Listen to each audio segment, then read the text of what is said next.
You ever look back and realize the person you once loved only saw you as a temporary stop on their way up? That was me once, heart wide open, wallet almost empty, and hope still foolishly alive. When she said we should just be friends, I laughed like it didn't sting. But deep down, it felt like she'd slammed a door I helped build. The real punch? A week later, I saw her on social media with someone new, a guy with a watch worth more than my car. That's when I knew I hadn't lost love. I'd been traded for luxury. But here's the twist. She had no clue who I'd become when I disappeared. Trust me, you'll want to hear what happened when I came back. Back then, I was working 2 jobs, a small cafe in the mornings and delivering groceries at night. Every tired step home, I told myself one thing: you won't always be the one left behind. Those words kept me moving when everything else told me to stop. You know what's funny? Pain is one of the best teachers. It doesn't give lectures. It gives you reasons, and I had plenty of reasons to build something out of the wreck she left behind. So I stopped chasing love and started chasing skills. I learned marketing, freelancing, anything that could help me escape the loop. Most nights, while others were scrolling, I was studying. I wasn't plotting revenge, not yet, but I was preparing for a future where no one could ever make me feel small again. A year passed. I didn't have much, but I had something better: momentum. And then, like life always does, it threw me a strange kind of test. I got an offer from a small startup that needed help with online sales. The pay wasn't great, but the opportunity was real. I took it without hesitation. That job became my turning point. For the first time, people actually valued my ideas. They listened. They gave me room to experiment. Within 6 months, I had helped the company triple their sales.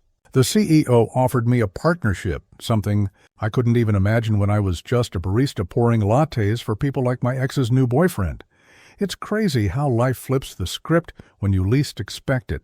But what happened next, when our paths crossed again? That's the part that still gives me chills. 2 years later, I was no longer the same guy she left. I had my own apartment, my own office, and a team that actually respected me. I wasn't rich yet, but I had something way more valuable: control. My days weren't spent proving my worth to someone anymore. They were about building something that no one could take away.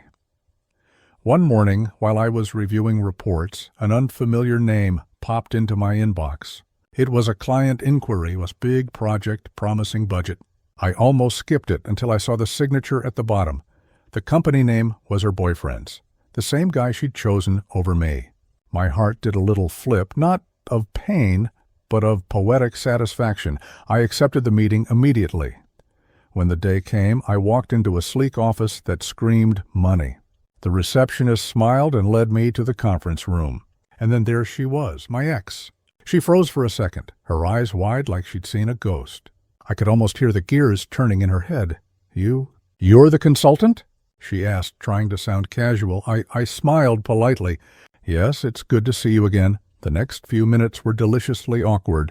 Her boyfriend strutted in, shaking my hand like he was sealing some charity deal. "We're hoping you can help us grow online. I hear you're good at this." I looked at him, then at her. "I try my best," I said, keeping my tone calm, professional.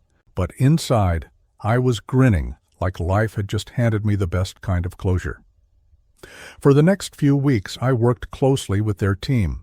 She tried to act like nothing happened between us, but every time she spoke, I could sense the discomfort. She wasn't expecting this version of me, confident, composed, unbothered. The same man she once left because he lacked ambition. You know what's funny? Success changes the energy in a room. Suddenly, people listen to your pauses, not just your words.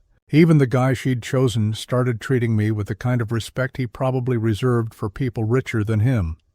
But karma has a quiet way of walking you through poetic irony. Halfway through the project, her company hit a snag. Bad marketing, poor leadership, overspending.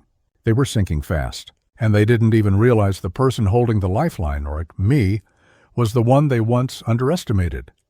Now, here's where things took a turn I didn't plan. One late night, she stayed back after a meeting. "You've changed," she said softly. "You seem happier," I nodded. "Yeah, Sometimes losing everything gives you space to find yourself. She looked down, fidgeting with her bracelet. I made a mistake back then. I didn't say anything. There was nothing to say. Time had already answered that for both of us. As the project wrapped up, I decided to do something poetic. Instead of sending them the usual invoice, I gave them a proposal, one that required partial ownership in exchange for my continued help. Her boyfriend agreed without thinking twice. 2 months later, when their business finally crumbled under pressure, I legally acquired the rights to their brand. It was surreal. The company she and her boyfriend once flaunted as their empire was now under my name. And the best part?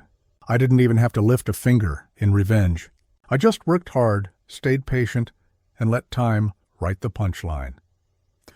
A few weeks later, I ran into her again, this time at a coffee shop. She looked tired, lost, nothing like the confident woman I remembered. She smiled faintly and said, "You really did it, huh?" I shrugged. "I just didn't give up." She paused for a moment. "I wish I'd seen this version of you sooner," I smiled gently.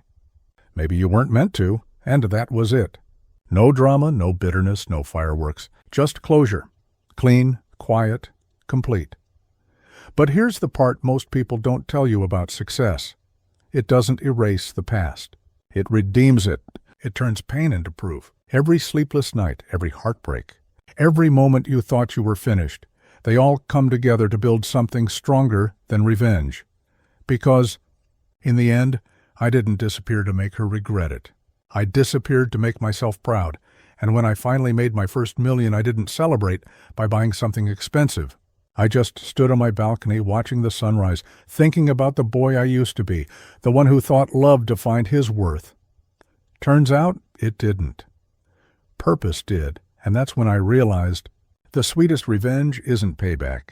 It's peace. I used to think life was about proving people wrong. That every success, every dollar earned, was a statement, a way of saying, "See, you shouldn't have doubted me." But after that chapter with my ex closed, something inside me shifted. Revenge wasn't fueling me anymore. Peace was. And ironically, that's when everything started accelerating. My work, my confidence, my clarity. When people ask me what changed, I tell them this. I stopped chasing validation and started chasing growth. That's when the world begins to move differently around you.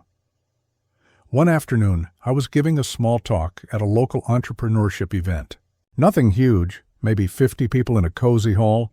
I was sharing my journey, how failure turned into my teacher. Then during the Q&A, a woman stood up and asked, "What would you tell the younger version of yourself, the one who just got left behind?" The room went quiet. I thought for a moment and said, I'd tell him to stop measuring his value by who chooses to stay. Sometimes the people who walk away are the ones clearing the space for your real life to begin.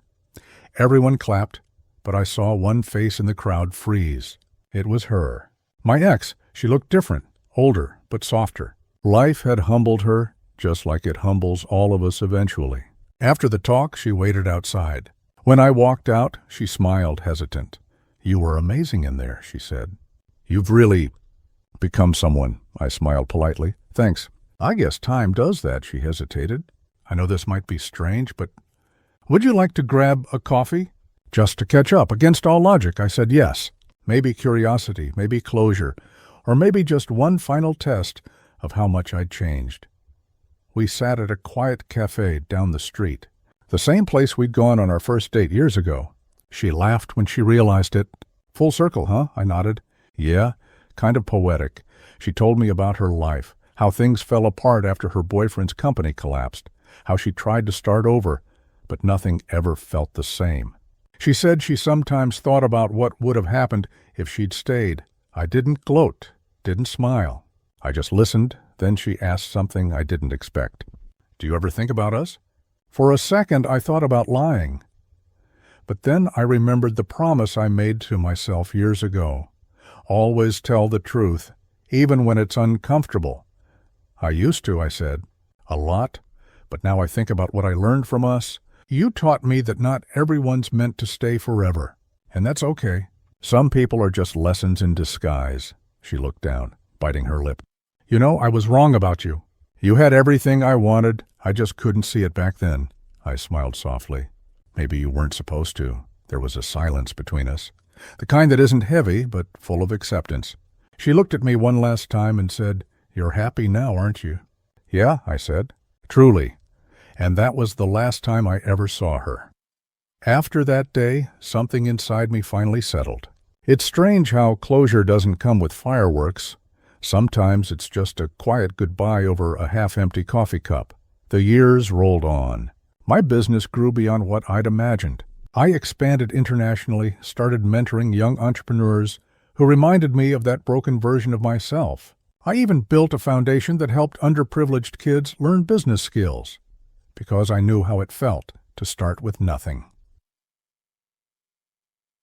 One evening, while reviewing paperwork, I came across an old photo of me and her, tucked between some old files. I almost laughed, not out of bitterness, but gratitude, because that heartbreak was the beginning of everything. I realized something profound that night. Sometimes the person who breaks you is just playing their part in building you. You know what's funny? Life gives you back everything you deserve, just not in the form you expect. She took away love, but life gave me purpose. She walked away, but the world walked in. Years later, I was invited to a business conference in Singapore. It was a huge event. CEOs, investors, journalists, the whole deal. As I walked on stage to speak, I remembered how far I'd come from that broken, humiliated guy who'd once begged someone to stay. And as the applause hit me, I thought, this is what freedom feels like. During my talk, I said something that came straight from the heart. Never waste your pain. Recycle it into purpose, because every scar you carry can either weigh you down or become your armor. The audience went silent for a moment, then erupted into applause. It wasn't just a speech, it was my story finally turning into someone else's motivation. And later, backstage, a young man came up to me. "Your story changed how I see myself," he said. "My girlfriend just left me for someone richer. I was ready to quit everything, but hearing you, it gave me hope." I smiled, shook his hand, and said, "Good. Then don't waste that heartbreak. Let it make you better." Walking out that night, I realized that true victory isn't about who hurt you. It's about how many people you can help heal afterward. But I'll admit something. Part of me still thinks about how life has this poetic sense of humor. The same pain that once destroyed me now funds my happiness. The same silence that once haunted me now brings me peace. The same loss that broke me became my foundation. And maybe that's the secret we all learned too late. Not every goodbye is the end of your story. Some are just the start of your masterpiece. So if you're watching this right now, and you're going through that kind of heartbreak, the kind that makes you question everything, remember this. Someday you'll look back and thank the person who broke you, because they didn't end your story. They introduced you to the version of you that was waiting to be written. I didn't just make a fortune. I made peace. And that's a currency no one can steal from you. And that, my friend, is why disappearing wasn't running away. It was becoming unstoppable, because revenge fades. But evolution, that lasts forever. It's strange how, when enough time passes, the memories that once burned you start to lose their sting. They don't vanish, they just stop controlling you. I used to replay everything she said that night she left, every word like a blade. But now, when I think about it, I see two young people who didn't know what they wanted, trying to hold on to something neither was ready for. Life isn't a straight road. It's a series of sharp turns that show you who you really are. And somewhere along the way, I stopped chasing the version of myself I thought she'd admire and started building the one I could be proud of when I looked in the mirror. Years passed. My company had grown so much that I hardly recognized it anymore. We had offices across 3 continents, a team that felt like family, and a level of success that people only dream about. But the best part wasn't the money. It was the peace that came with knowing I built it all from ashes. One winter evening, I went back to my hometown for the first time in years. The streets felt smaller, the air colder. Every corner carried an echo of who I used to be. I stopped by the old cafe, the one where I'd sat after she told me it was over, pretending to be fine while dying inside. I sat at the same table, ordered the same coffee, and just breathed. A group of teenagers nearby were talking about dreams, love, and money, arguing about whether success could fix a broken heart. I almost laughed. They didn't know yet that success doesn't fix anything. It just gives you the space to heal properly. As I left, the waitress stopped me and said, "Excuse me, aren't you that guy who runs that foundation for students?" I smiled and said yes. She grinned and told me her younger brother got a scholarship through it, that it changed his life. I thanked her, walked out, and for the first time in a long time, I felt tears roll down my face, because that's when it hit me. This, not revenge, not validation. This was the real win. Not proving someone wrong, but helping someone else believe they could be right about themselves. A week later, I got a letter in the mail. No return address, just my name written in a familiar handwriting I hadn't seen in decades. Inside was a single page. It said, "I saw your interview online. I'm proud of you. I'm sorry for everything. You deserved better. You always did. I hope you're happy now." I read it twice, smiled, folded it carefully, and placed it in my drawer. No bitterness, no anger, just gratitude. Because maybe in her own way, she was the beginning of everything that made me who I am. And then I did something symbolic. I wrote a small note of my own and left it at that same cafe table the next morning. It said, "To whoever finds this, if someone ever breaks you, don't waste your pain. Build something out of it. One day you'll thank them for leaving." That note wasn't for her anymore. It was for the next person who'd need it. Months later, a young woman emailed my foundation saying she'd found that note. She'd just gone through a breakup, was ready to give up on her dream, but that small piece of paper reminded her to try again. She started a business 6 months later, and it succeeded. She just wanted to say, "Thank you." That's when I realized healing isn't a private victory. It's something you pass forward, quietly, like light through a window. And here's the truth I wish I'd known back then. Sometimes the people who walk away are just messengers. They deliver the pain that shapes you, and then they disappear, because their part in your story is done. The rest is up to you. So if you're still watching this, still carrying that ache, that sense of being replaced or forgotten, hear me clearly. You are not done. The story doesn't end with heartbreak. It begins there. Because someday when you've built your life back stronger, when you're standing in the light of your own making, the universe will hand you that quiet moment when everything finally makes sense, and you'll smile. Not because you won, but because you healed. If you think this is the end, it's not. Because next time, I'll tell you how life tested me again, how success brought new challenges, and how love found its way back when I least expected it. So stay with me. You won't want to miss what happened next.